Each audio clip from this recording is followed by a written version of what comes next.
Good morning.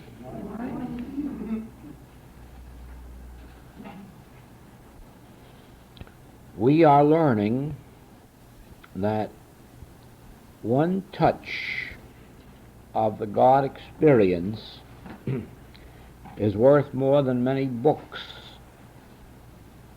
of instruction about God.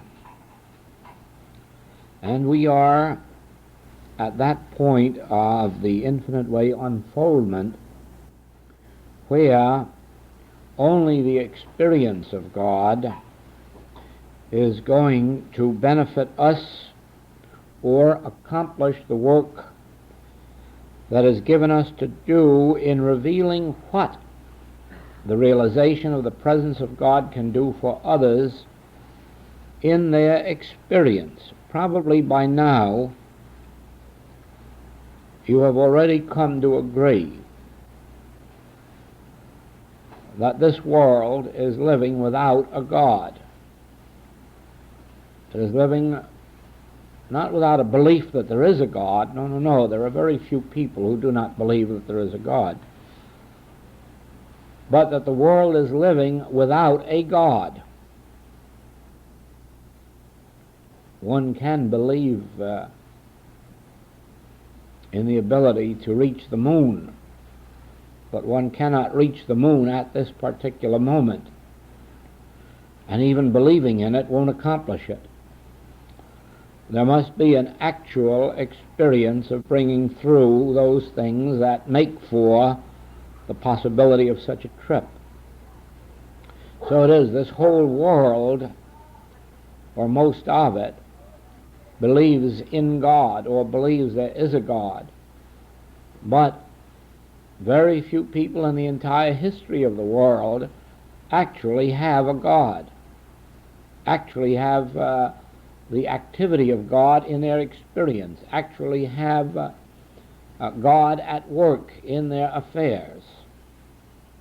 Now, the reason is that all religious teaching, except that part of it which has concerned itself with some work done in monasteries and convents,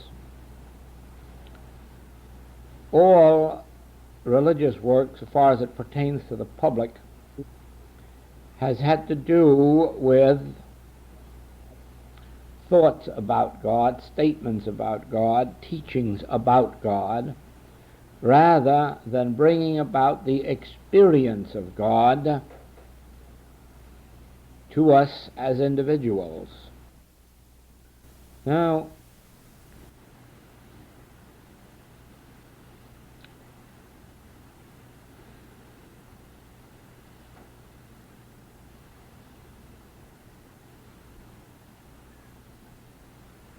it was the experience in the healing work that showed me conclusively that believing in God, or knowing about God, in fact knowing all the truth there is to be known about God,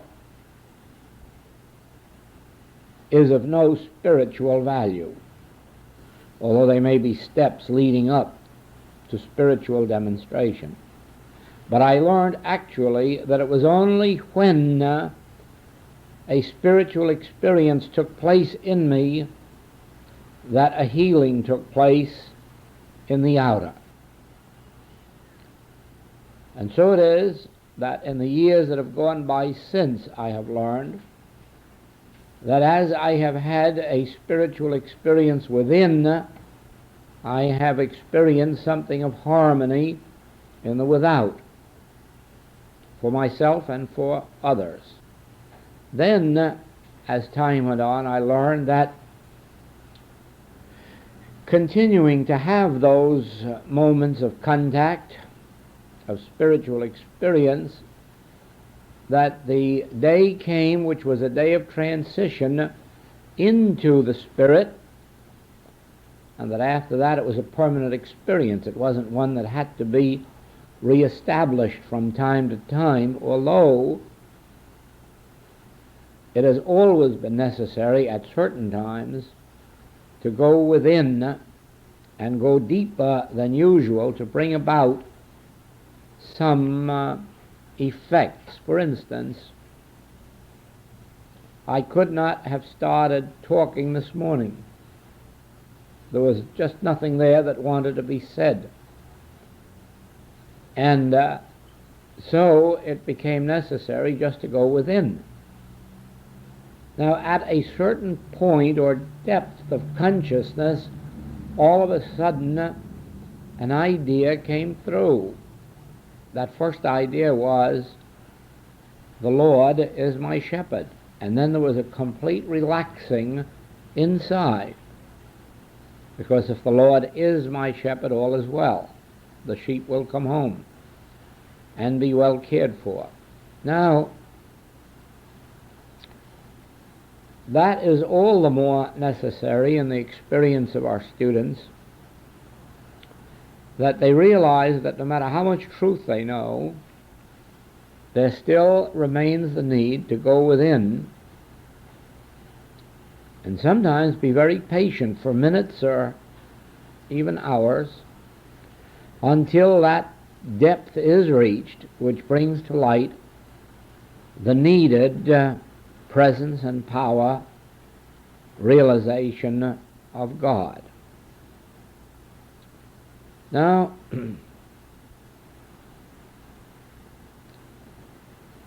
several times the subject has been broached from others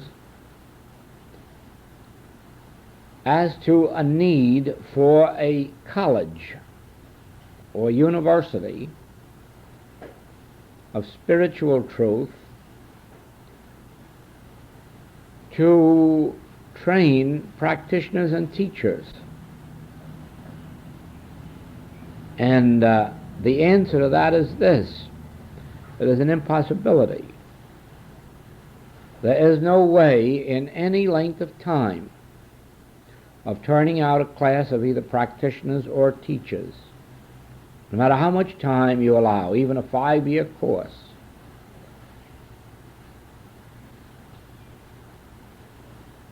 out of any 100 students whom you could teach for a period of 3 to 5 years, it would be very fortunate if you could turn out 2 or 3 practitioners and 1 teacher. And so you see the impossibility of ever having such a college or university. Teaching must always be an individual experience.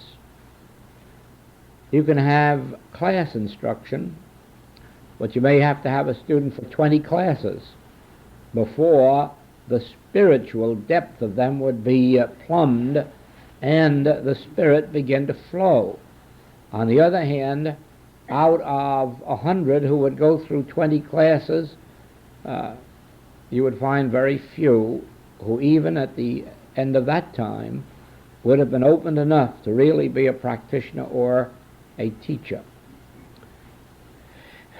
Healing and teaching come only through spiritual consciousness, and that spiritual consciousness must be aroused in one before the work can be undertaken.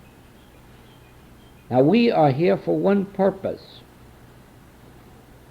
Having had years and years of study and preparation and some measure of demonstration, we are seeking that experience, that opening of the inner spiritual consciousness that will enable our very presence to be a healing influence and a teaching influence.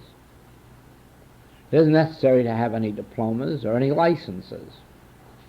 The moment a person's spiritual center has been opened, all those prepared to recognize it do recognize it and seek it. Now, with the background that we have had in study, meditation, practice,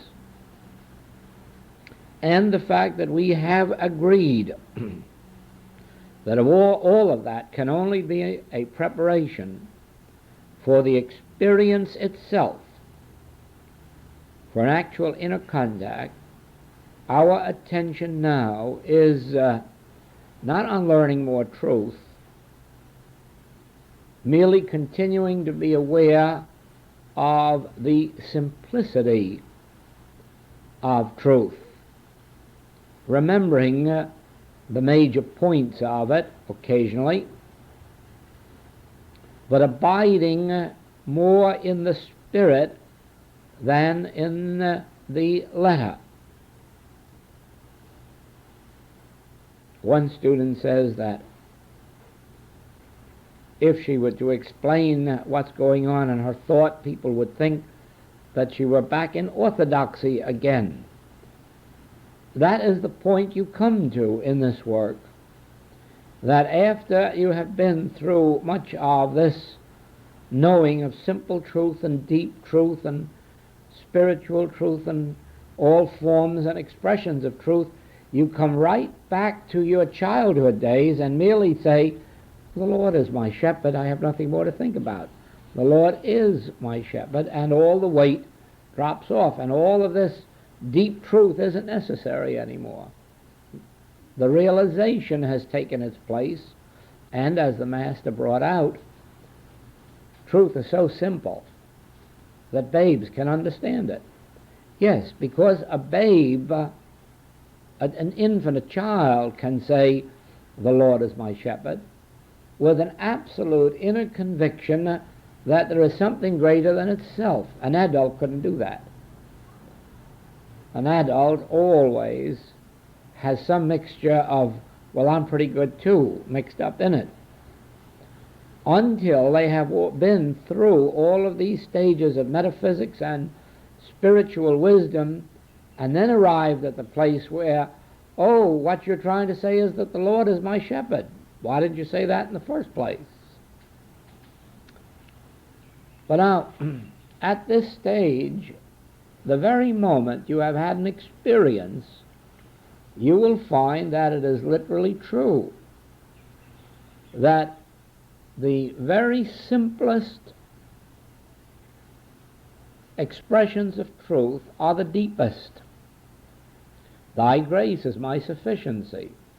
There's nothing more orthodox than that statement, but neither is there anything more spiritually profound than that statement. After you have been through all the stages of the deep metaphysics and come back to, oh yes, now having had the experience, I know that thy grace is my sufficiency. All the rest then is wiped out. It is like a question in a recent letter as to whether the Lord God and the Jehovah God and 3 or 4 other kinds of God all are the same God. My answer was, how do I know? There's only one thing which I really know. Only one thing. I know that God is. Whether he's Lord God or Jehovah God or Christ God, I don't know, or Buddha God. I don't know anything about those things. I merely know that God is. That has come to me with such a deep inner conviction that even though I missed the way on the way, I still must affirm there is a God. God is. And God is at hand, closer than breathing, nearer than hands and feet. That I'm aware of. Any lack of demonstration on my part would never change the fact that I have and always know God is. Now, I don't pretend to know what God is or how God operates. I'm perfectly satisfied for God to have all the different names that all the different religions give to it, as long as in my own heart and soul I will admit that it doesn't make any difference. The only one thing that counts, God is. And God is an omnipotence, God is an omniscience, God is an omnipresence, and because of that, the rest is of no consequence. The same way, do we know that I and the Father are one? I have never met anyone that knows that. Never. Always there seems to be a separate entity or identity called Joel. And as I look out there, I see separate entities called Bill, Mary. And in the face of that, I say, I and the Father are one. And then I know, of course, that it may be true, but I can't say that I know that. And yet, when I am in the depths of that God experience, then I know it. Then I know it, because then I know who I am and where I am and what I am appearing as. And it's a far different thing than that which I see in a mirror. You catch glimpses of that. Well, I had one day out here when I was giving this lawn a very thorough wetting, and I could almost feel the water going through the grass. It was as if I were being fed.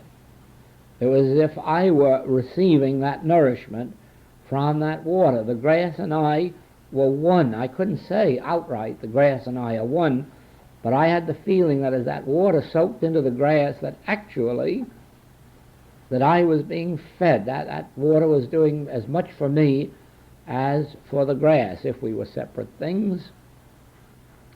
And I've heard Don Blanding say that he doesn't like to see a flower cut off from the bush because somehow he feels the cut. I can understand that. I can understand that, because that is a revelation that Walt Whitman had, this oneness. And when you feel yourself to be a blade of grass or a flower, then anything that happens to it happens to you too. And another mystic has brought out that everything that happens to anyone on the street is actually happening to us if we but knew it. Now, those aren't things that can be said or known with the intellect. You can repeat them because Walt Whitman said them, or Don Blanding experienced them, or Joel Goldsmith had it, but that's a far thing from feeling it, realizing it, and living it. The living of it comes with the experience itself. Now, in our meditations, and more particularly in your meditations at home, give more concern to the experiencing of God than to thoughts about God. If necessary, say to yourself, nothing that I could think about God is true. God isn't truth. Rather, my thoughts aren't truth. God is truth. Words aren't truth. My thoughts aren't truth. God is truth. So therefore, let me stop thinking and declaring and experience truth. You see, truth is an experience, but truth isn't something separate and apart, or truth isn't an objectified thing that you can be here and know, because that would be two. And so it is, even though in our sessions here there's more talking than there should be, only because it seems vital to bring these different points to light. In our meditations, there should be longer periods of realizing that this truth that I'm thinking, this truth that I'm knowing, this truth that I'm reading, isn't really the truth. It's only truth when I'm experiencing it within. And then be patient. Even though you meditate a few minutes and stop. Go back and meditate again a few minutes and stop. Go back and meditate again a few minutes and stop, until you do reach that point of experience, because that is what we're really waiting for. You see, just as we all know what the sunshine will do for our gardens, and therefore we build our gardens so as to get them into the sunshine where they can avail themselves of it, on a much greater scale, God can bring peace on earth. The actual demonstration of God can bring harmony and grace on earth. It isn't going to come there through changes of political parties. It isn't going to come there through human organizations, but it can be brought here by the specific and conscious realization of God. Every time we experience it, we are loosing God on earth. And that God goes before us, goes out into this world to do its mighty works. Without someone experiencing it, God is not on earth. In other words, there has to be a Jesus walking up and down the Holy Lands in order to bring the healing presence and power to the Hebrew race. There had to be a Moses before him. There had to be a Moses, or the Hebrews would still have been in their slavery in Egypt. It didn't have to be that particular man. It could have been somebody else with that same realization. There had to be a Mary Baker Eddy to restore spiritual healing to the world. It did not necessarily have to be the Mary Baker Eddy who lived in New England in the 1800s, but if it weren't she, it would have had to be some other she. There had to be a concrete woman on earth in order to restore, or man, to restore spiritual healing to the world, because there was none on earth at that particular time. And so far as we know, there would have been none now, because there hasn't been an original revelation since her day. Everyone has stemmed out from that basis of her original teaching. So far as we know, nobody on earth has been given the grace to restore spiritual healing to the earth in this age except Mary Baker Eddy. The rest have just stemmed out from that beginning, just as all of the Christian teaching stems out from Jesus Christ. Of course, after Jesus Christ, you have a John and you have a Paul, and then later on you have Fox and you have Luther and you have all the rest of these Western mystics. But there is no indication that any of them would have brought this to light had there not been that particular unfoldment which was given to the world by Jesus Christ. So always there has to be Christ manifest as Jesus, or Christ manifest as John, or Christ manifest as Mary. There has to be an individual giving expression to Christ in order for Christ to be available to the world. Now then, when you are ill and turn for help, there has to be Christ manifest as a practitioner or teacher in human form in order for you to benefit by that, unless you are one of the very, very rare souls on the face of the globe who came here with direct contact with the source. There are some. There are not many. For the rest of us, it was necessary, when we were seeking help, that we find an individual sufficiently imbued with the Christ as to make our healing evident. And so it is that there are millions on earth today looking to us and to others like us, but they are not going to find healing unless they find individuals imbued with the Christ, so that the Christ and the individual have become one. Then, in that degree, does their healing take place. Well, so it is with the larger things of the world.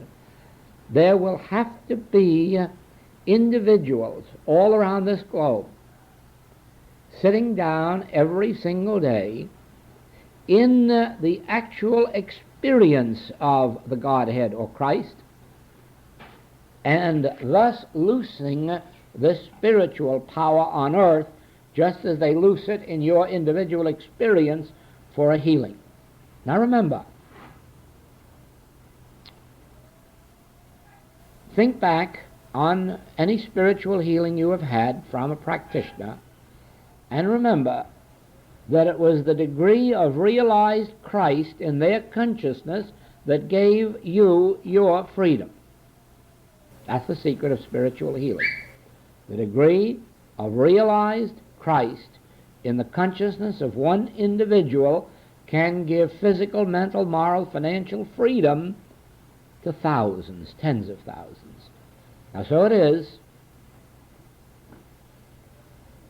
the degree of realized Christ in your consciousness is the degree of harmony that is brought into your body, into your business, into your home, and into your community circle, friends, families. Not that everyone will be receptive and responsive to it.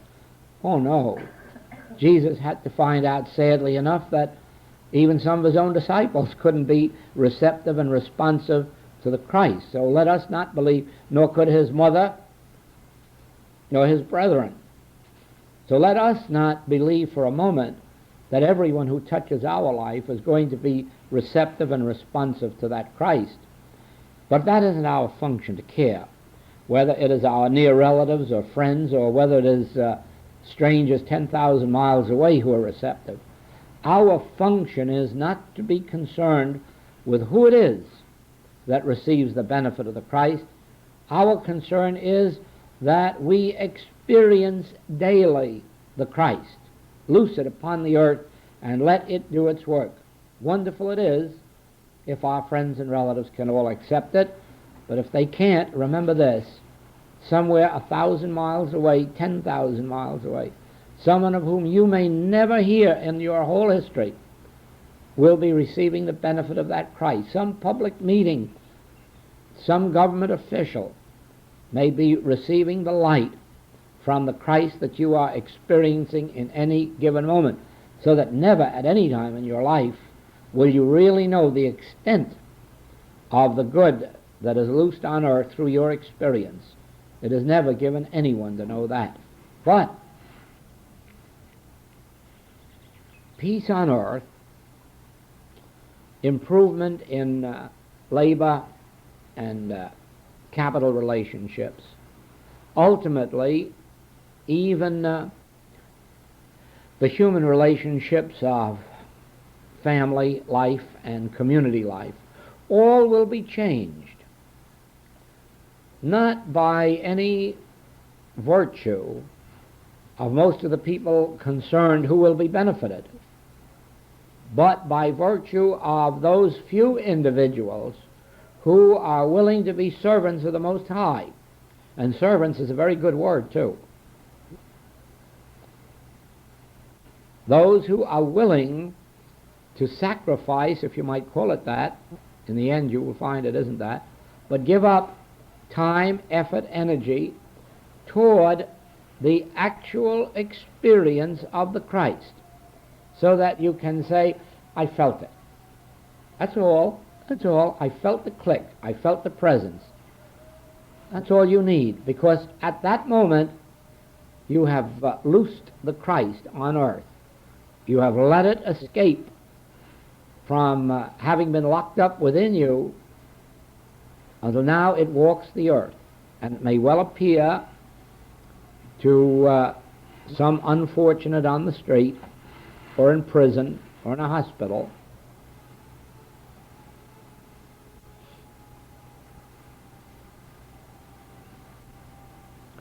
So I'm stressing,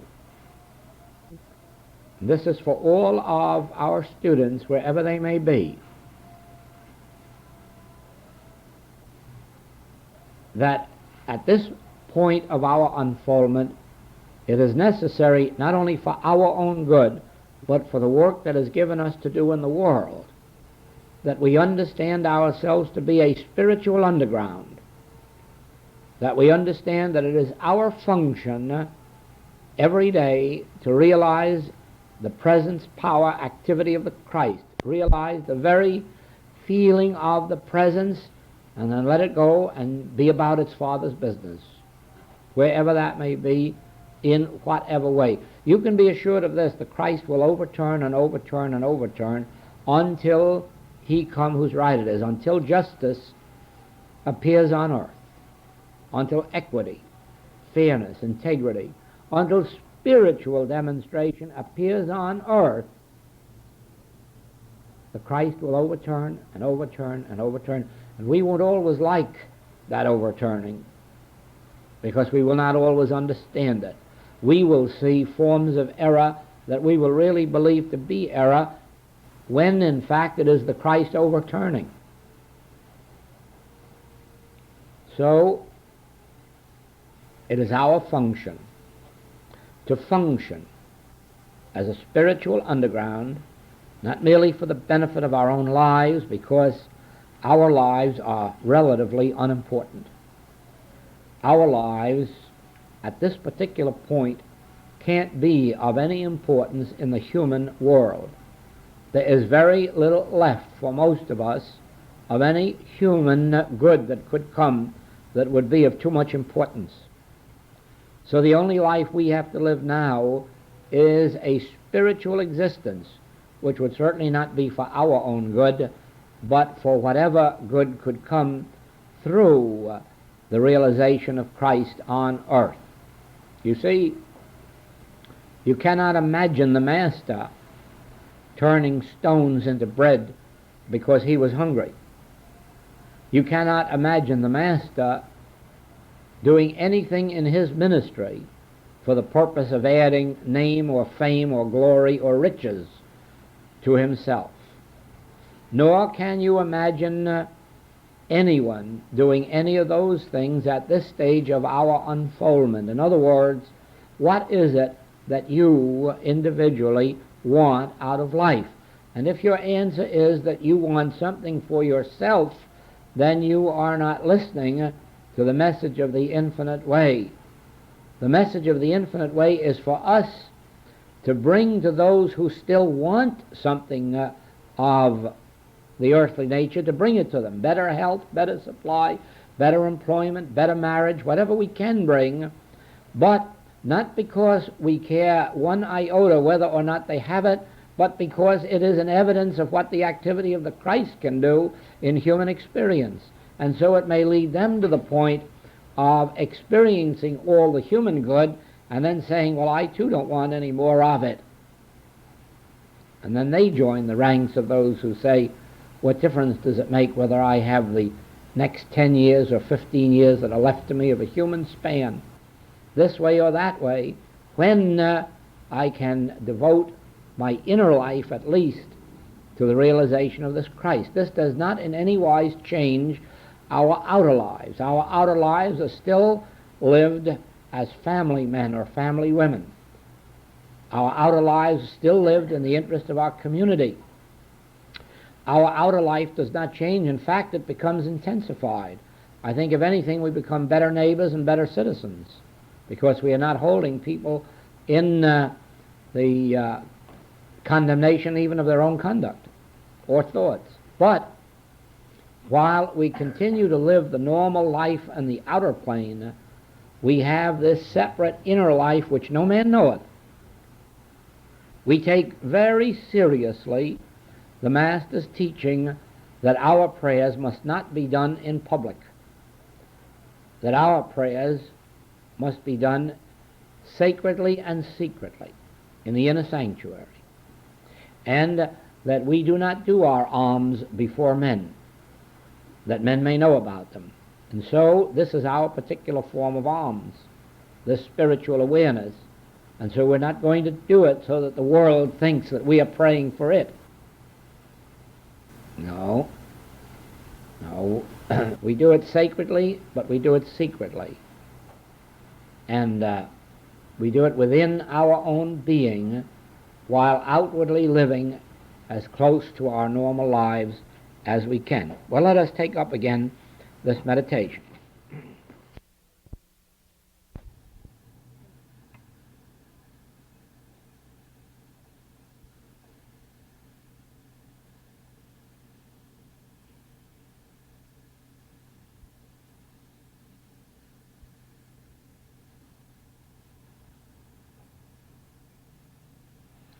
I was just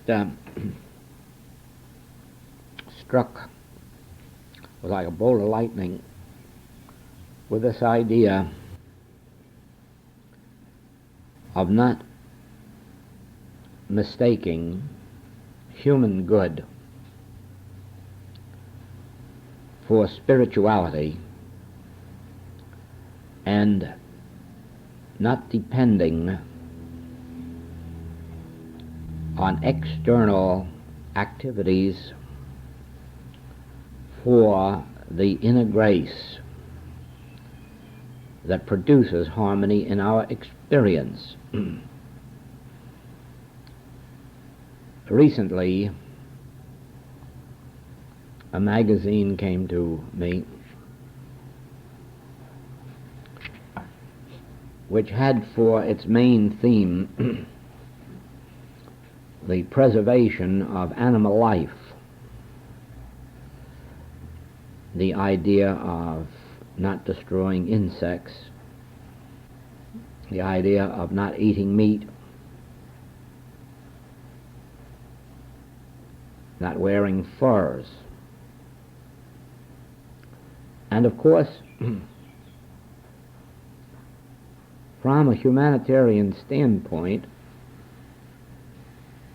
these are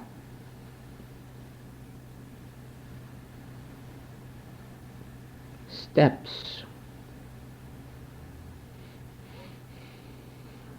that many have to take to come to their spiritual awareness. And the objects in and of themselves certainly are fine. But the point that I make is this, that those who live in the Arctic may have a very difficult time surviving without the wearing of furs. But on the other hand, those in southern climates who don't wear furs haven't, by that means, enriched their spiritual development. In the same way, human thought at the present time requires meats in certain climates, more of it in some than in others, but it is a very simple matter to eliminate meat in the very hot climates without thereby adding any spiritual virtue to oneself. In other words, the mere fact that there may be very little meat or fish consumed in India or China does not necessarily mean that they have spiritually developed themselves. Now, the object of all this is good and is right. The day will ultimately come when all of us will find it unnecessary to live even humanly, even physically, by the flesh of animals. And we undoubtedly will find a substitute for leather shoes and even for furs.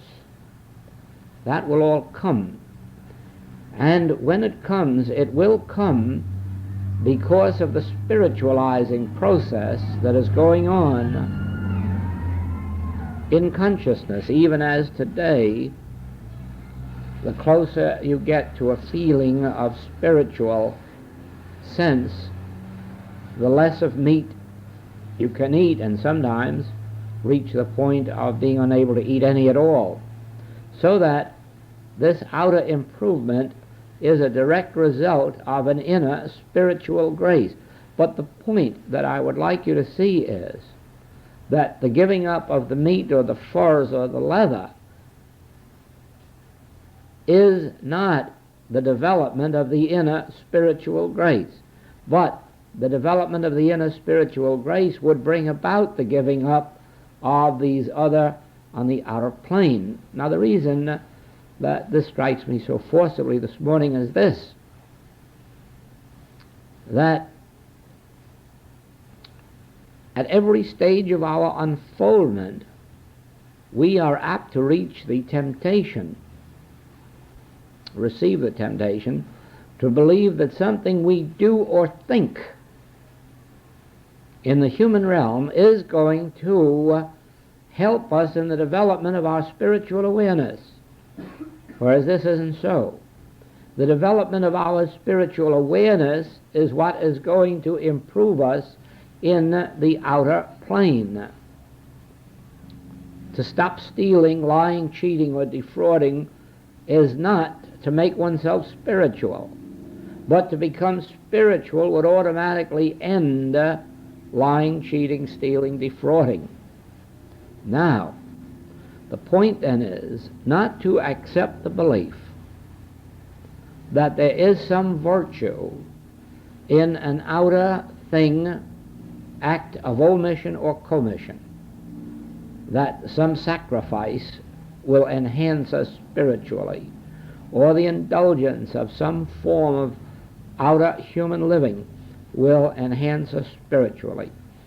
Spirituality is developed within our own being through the very work that we have been engaged in for these many years, the reading of spiritual wisdom, the hearing of spiritual wisdom, and the associating with those on the spiritual path. Therein lies the development of our inner spiritual grace, and in proportion as this is attained, the conditions of mind, body, and purse all change.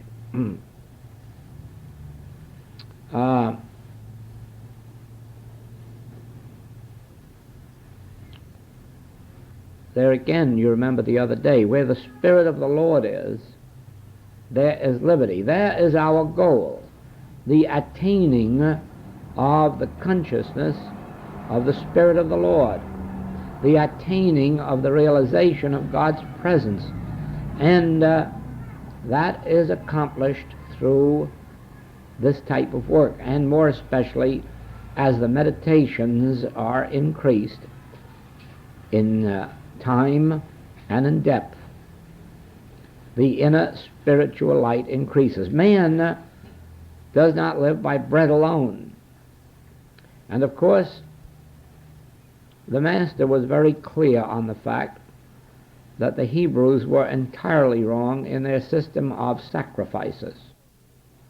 Their sacrificing of animals, their sacrificing of money, their sacrificing of anything was a mistake, because the kingdom of God is not low here or low there. It is not to be found in doing this or not doing that.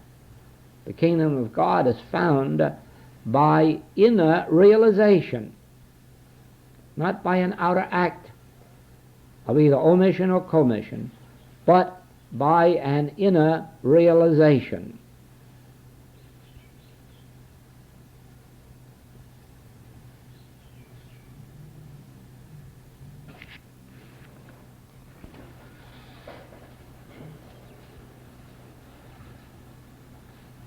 Now, let us agree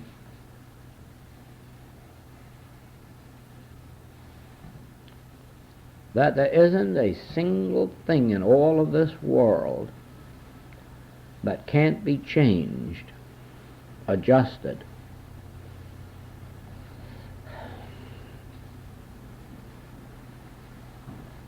by a sufficient degree of depth to our meditation.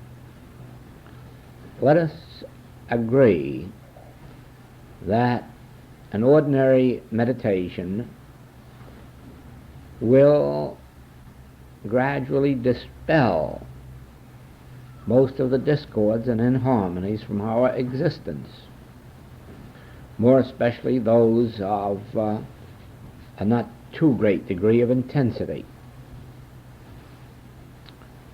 Let us further agree that a deeper meditation will meet some of the problems, many of the problems, that do not yield to the ordinary or lighter forms of meditation. Then let us further agree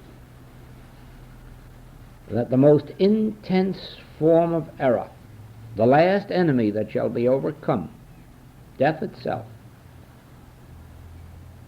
will yield to a degree of Christ realization which is deep, powerful,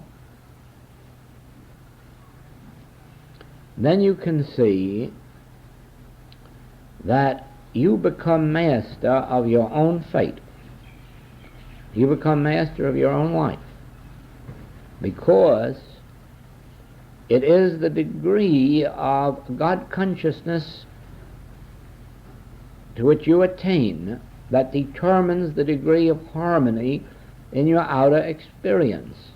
And so then it is you who determine whether or not there will be an hour here and there, or 2 or 3 hours, when the phone is cut off, when the front door is locked, when nobody is home to the external world, and when in which you are determined that I will contact this inner presence and power. I will get sufficiently still inside that it can take over and breathe through my lungs, live through my body, live my life's experience until I can say with Paul, I live, yet not I, Christ liveth my life. Now, Christ is the Spirit of God in man. And as the Master has told us, it is within you. But it is deep within you. The Master said the way is straight and narrow. Few there be that enter. Because these hundreds of generations of human experience have so far separated us from this inner contact that we cannot go back now easily and make the contact. And so it is that it takes patience on our part, endurance on our part, a determination, after that we have known that Christ is the answer to our problem, that we will stand by faithfully in our meditation until Christ, the activity of God in human consciousness, is touched. Now,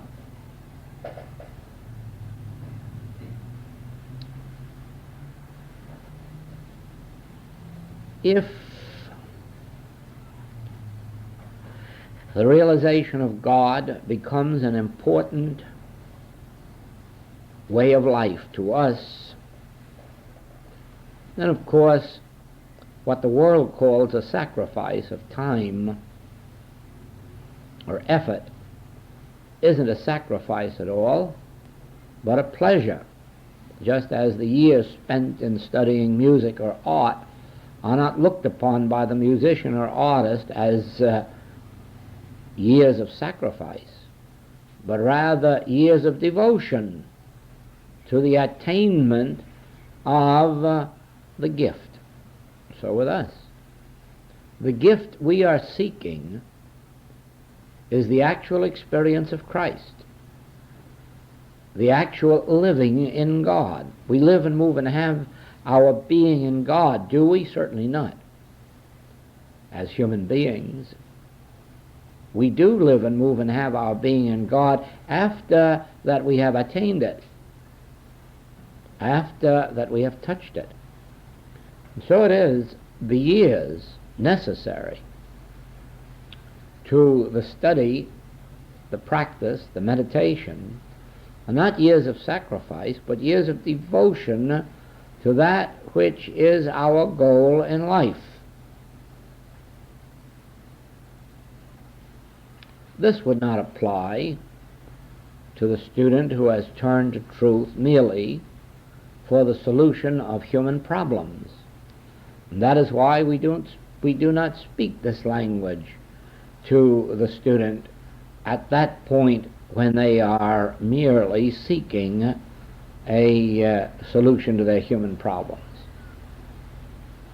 We speak rather on their level of consciousness, in the same way that the Master healed the sick, raised the dead, preached the gospel, gave them the Sermon on the Mount as a way of life, gave them the Golden Rule as a way of life.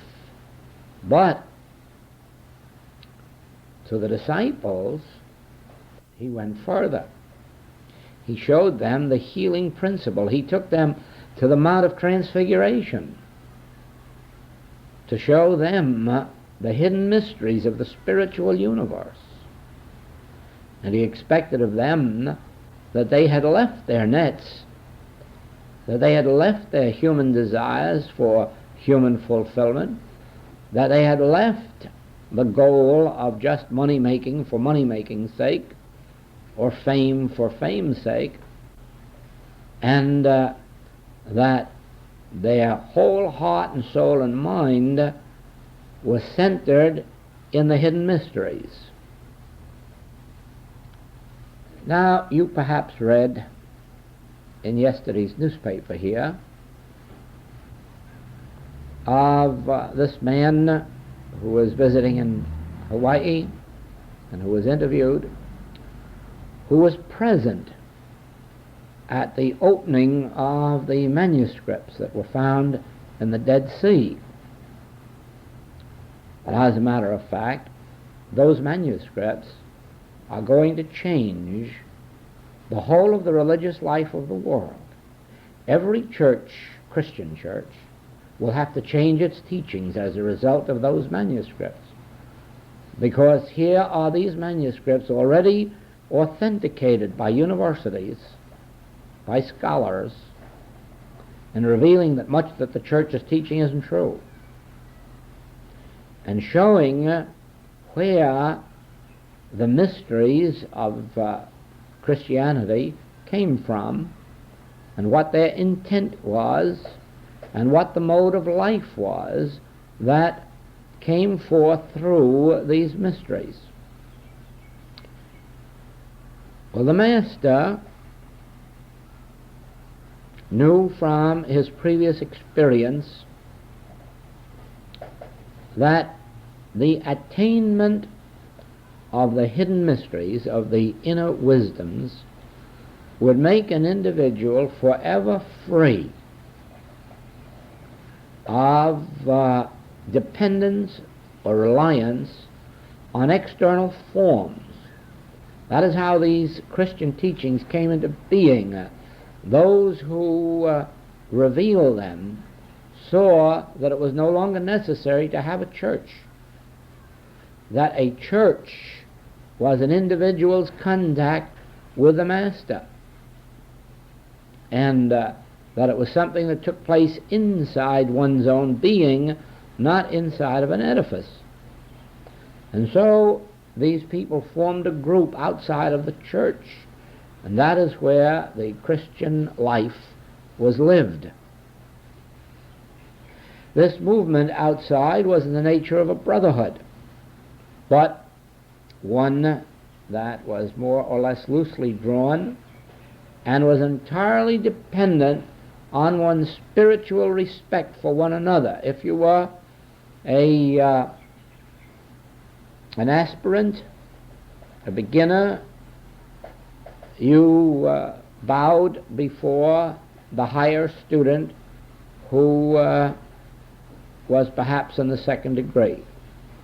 And if you're in the second degree, you submitted yourself to those who were in the third degree. You automatically recognized their state of consciousness as superior to your own, and you bowed before it, not by rules, but by the fact of your knowing. And so it was all the way up to the Master itself, and the Master ruled supreme, because everyone realized that the Master had attained a degree of Christhood not yet attained by the others. And so their allegiance, their loyalty, their obedience was based not on a rule, not on a regulation, but on a recognized state of consciousness.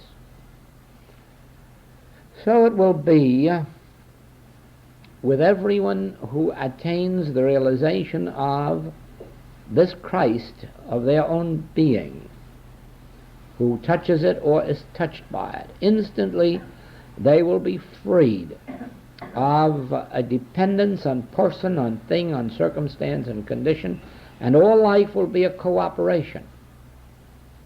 and yet an acknowledgement to those who are a step beyond where we may be at any given moment. Now, there is no limit to the depth of Christhood, and therefore there is no limit to your attainment.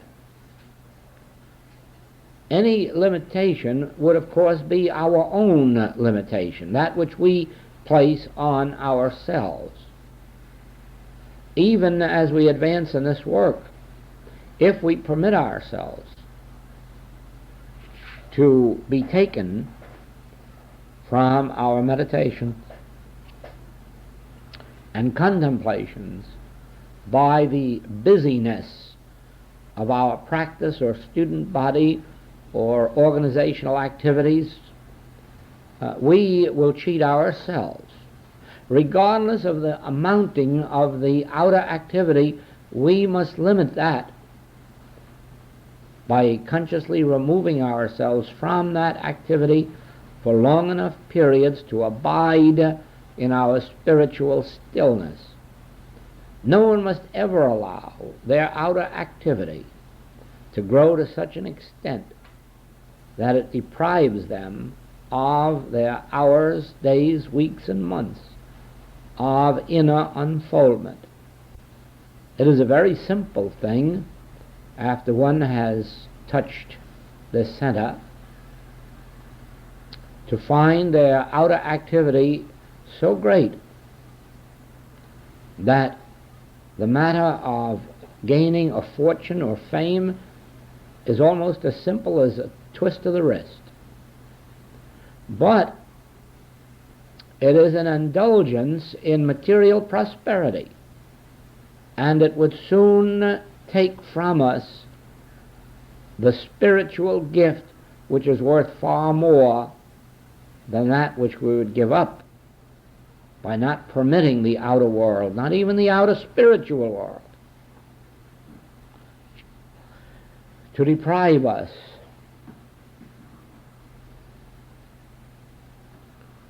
The Master insisted on his 40 days in the mountains.